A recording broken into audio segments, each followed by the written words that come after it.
परमाणु हथियार आज तक बनाए गए किसी भी हथियार से अलग हैं। ये मानव प्रतिभा का शिखर हैं और विनाश के लिए हमारी क्षमता का सबसे खराब रूप। इनमें अकल्पनीय विनाशकारी शक्ति है, जो कुछ ही सेकंड में अपने आसपास की हर चीज को मिटाने में सक्षम है। एक परमाणु विस्फोट की ताकत समझ से परे है।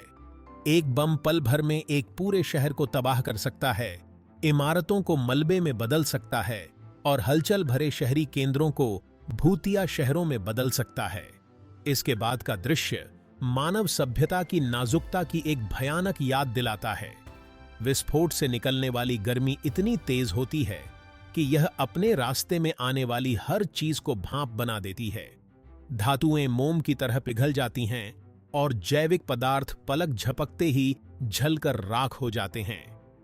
आग का गोला सूरज के केंद्र के बराबर तापमान तक पहुंच जाता है।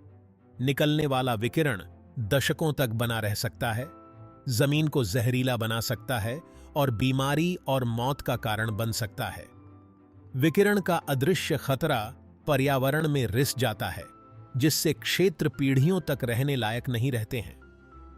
ये हथियार पृथ्वी पर सभी जीवित चीजों के लिए खतरा हैं। पारिस्थितिक प्रभाव बहुत गहरा है। पूरे पारिस्थितिक तंत्र रेडियोधर्मी संदूषण के भार तले ढह रहे हैं। प्रजातियां विलुप्ति के कगार पर पहुंच गई हैं। ये हमारे अपने विलुप्त होने की वास्तविक संभावना का प्रतिनिधित्व करते हैं। परमाणु विस्फोट के बाद जो उजाड़ हो जाता है, वह इस बात की कड़ी चेतावनी है कि वैश्विक स्तर पर क्या हो सकता है। उनके इस्तेमाल के नतीजे सोचने से भी बहुत भयानक हैं। बचे हुए लोग जीवन भर शारीरिक और मानसिक जख्म सहते हैं, जो परमाणु युद्ध की भयावहता का जीता जागता प्रमाण है। फिर भी हमें उनके अस्तित्व की वास्तविकता का सामना करना चाहिए। खतरे को नजरअंदाज करने से वह दूर नहीं हो जाता है। हमें तथ्यों का सामना करना चाहिए और खतरे की भयावहता को समझना चाहिए। हमें उनके पीछे के विज्ञान और उनके निर्माण की ओर ले जाने वाले इतिहास को समझना चाहिए। द्वितीय विश्व युद्ध के दौरान तकनीकी वर्चस्व की दौड़ से प्रेरित परमाणु हथियारों का विकास मानव इतिहास में एक महत्वपूर्ण क्षण था। हमें परमाणु हथियारों के नैतिक निहितार्थों से भी जूझना चाहिए। उनके द्वारा उठाए गए नैतिक प्रश्न गंभीर और जटिल हैं। क्या ऐसी शक्ति का इस्तेमाल करना कभी जायज है? हम इतनी विनाशकारी शक्ति के अस्तित्व को कैसे सही ठहरा सकते हैं? अंतर्राष्ट्रीय समुदाय लंबे समय से निवारण और निरस्त्रीकरण के बीच संतुलन पर बहस करता रहा है, जिसमें कोई स्पष्ट सहमति नहीं है। मानवता के बारे में यह क्या कहता है कि हमने खुद को कई बार नष्ट करने के साधन बनाए हैं? परमाणु शस्त्रागारों का जमा होना राष्ट्रों के बीच गहरे बैठे डर और अविश्वास को दर्शाता है। ये कठिन सवाल हैं जिनका कोई आसान जवाब नहीं है।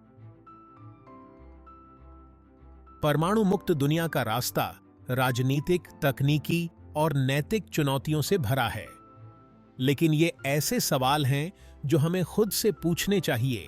अगर हमें परमाणु तबाही के साये के बिना सह अस्तित्व का रास्ता खोजने और इन खतरनाक रास्तों को नेविगेट करने की कोई उम्मीद है, हमारे ग्रह का भविष्य इन खतरनाक रास्तों को नेविगेट करने और हमारे ऊपर मंडरा रहे परमाणु विनाश के साये के बिना सह अस्तित्व का रास्ता खोजने की हमारी क्षमता पर निर्भर करता है।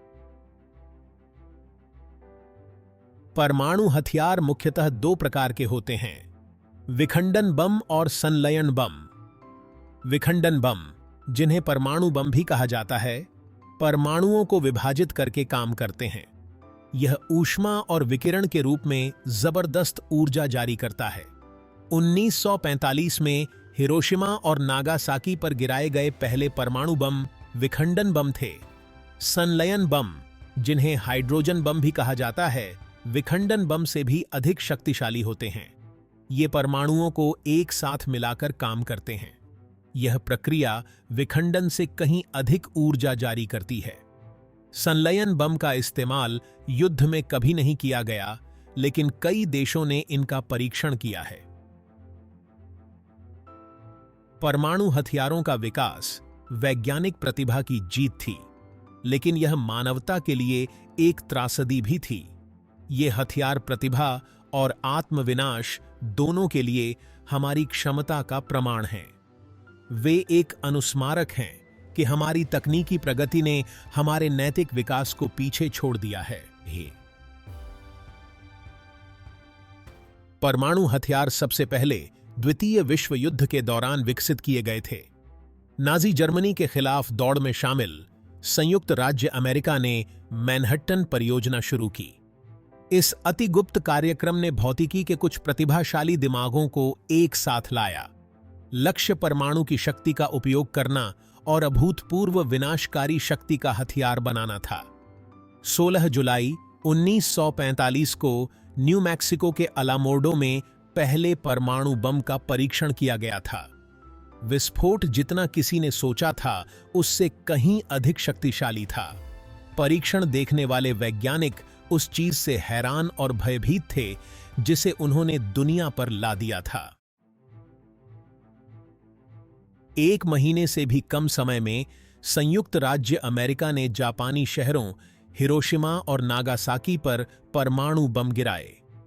बमों ने सैकड़ों हजारों लोगों को मार डाला और मौत और विनाश की विरासत छोड़ दी। हिरोशिमा और नागासाकी पर बमबारी ने परमाणु युग की शुरुआत को चिह्नित किया। यह बड़ी आशा और बड़े डर दोनों का समय था। भाग 4, एक वैश्विक हथियारों की दौड़ मैनहट्टन से मुंबई तक।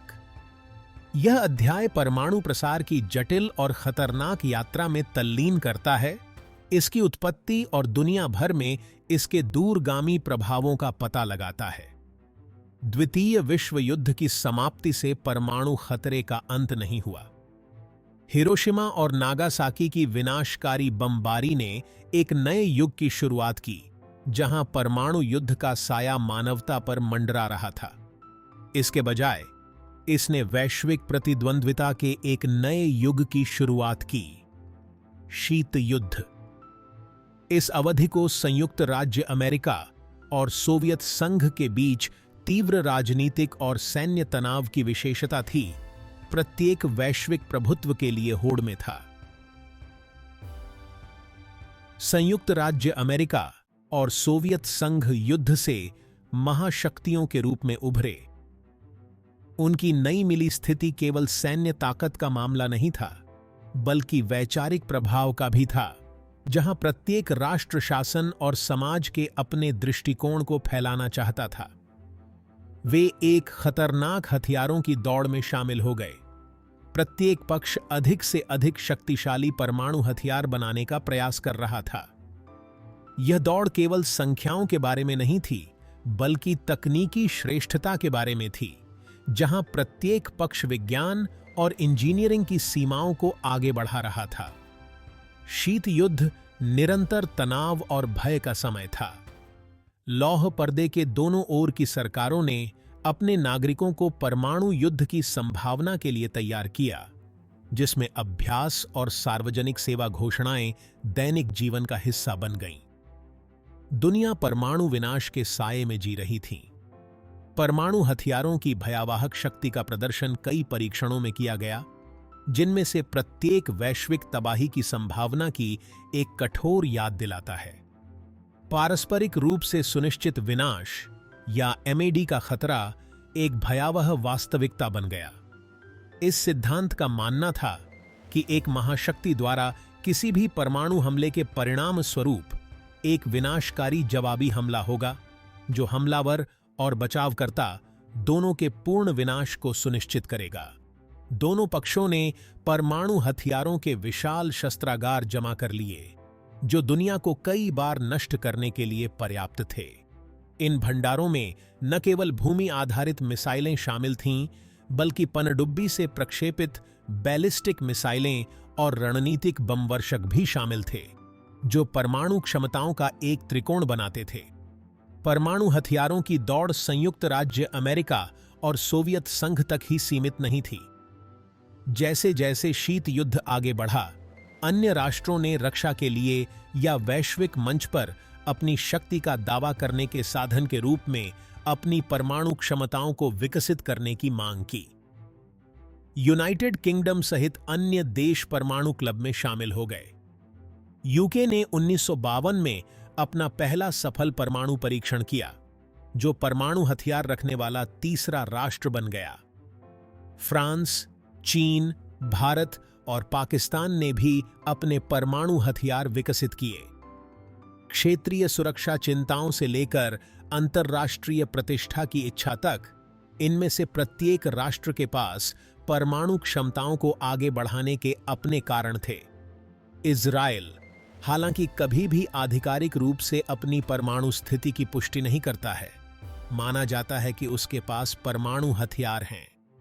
इसने पहले से ही अस्थिर मध्य पूर्वी भू राजनीतिक परिदृश्य में जटिलता की एक और परत जोड़ दी है। परमाणु हथियारों का प्रसार आज वैश्विक सुरक्षा के लिए सबसे गंभीर खतरों में से एक है। परमाणु शस्त्रागारों को नियंत्रित करने और कम करने के प्रयास दशकों से चल रहे हैं।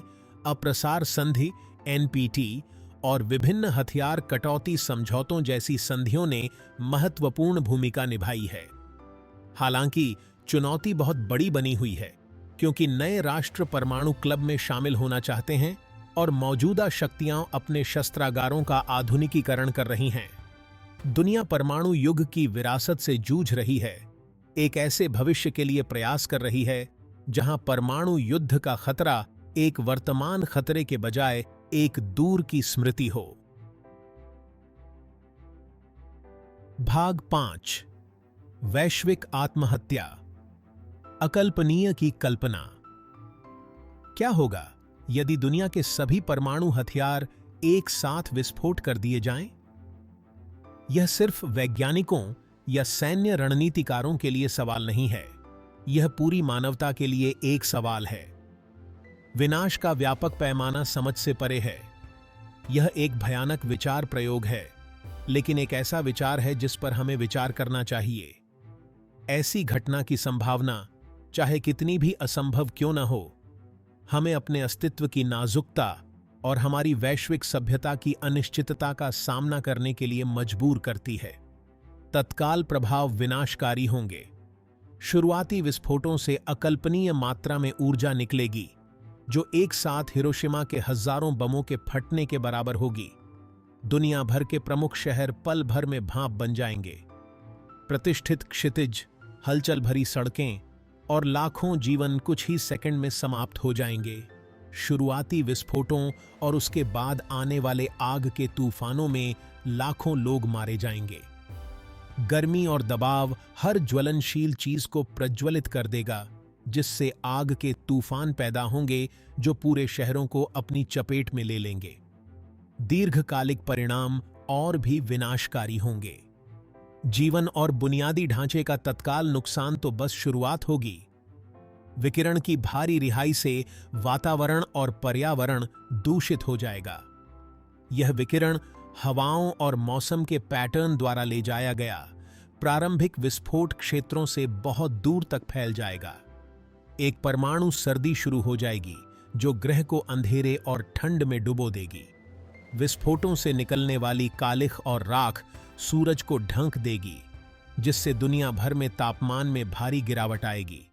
फसलें खराब हो जाएंगी, जिससे व्यापक अकाल पड़ेगा। सूरज की रोशनी की कमी और दूषित मिट्टी भोजन उगाना लगभग असंभव बना देगी, जिससे वैश्विक खाद्य संकट पैदा हो जाएगा। पृथ्वी पर जीवन का नाजुक संतुलन अपरिवर्तनीय रूप से बाधित होगा। पारिस्थितिक तंत्र ध्वस्त हो जाएंगे और कई प्रजातियां विलुप्त होने का सामना करेंगी। हो सकता है कि मानव जाति पूरी तरह से विलुप्त न हो, लेकिन हमारी सभ्यता, जैसा कि हम जानते हैं, कि उसका अस्तित्व समाप्त हो जाएगा। बचे हुए लोगों को एक नए अंधेरे युग में धकेल दिया जाएगा, जो एक ऐसी दुनिया में जीवित रहने के लिए संघर्ष कर रहे हैं जिसे मौलिक रूप से बदल दिया गया है। बचे हुए लोगों को एक ऐसी दुनिया में पुनर्निर्माण के लिए छोड़ दिया जाएगा जो हमेशा के लिए परमाणु युद्ध से जख्मी हो गई है। उन्हें साफ पानी और भोजन खोजने से लेकर उन्होंने जो कुछ देखा है, उसके मनोवैज्ञानिक आघात से निपटने तक अनगिनत चुनौतियों का सामना करना पड़ेगा। यह एक धूमिल और भयानक परिदृश्य है, लेकिन अगर हमें इसे वास्तविकता बनने से रोकना है तो हमें इसका सामना करना चाहिए। संभावित परिणामों के पूर्ण दायरे को समझकर हम यह सुनिश्चित करने की दिशा में काम कर सकते हैं कि ऐसी तबाही कभी न हो। अकल्पनीय की कल्पना करने की शक्ति ही इसे रोकने की शक्ति है।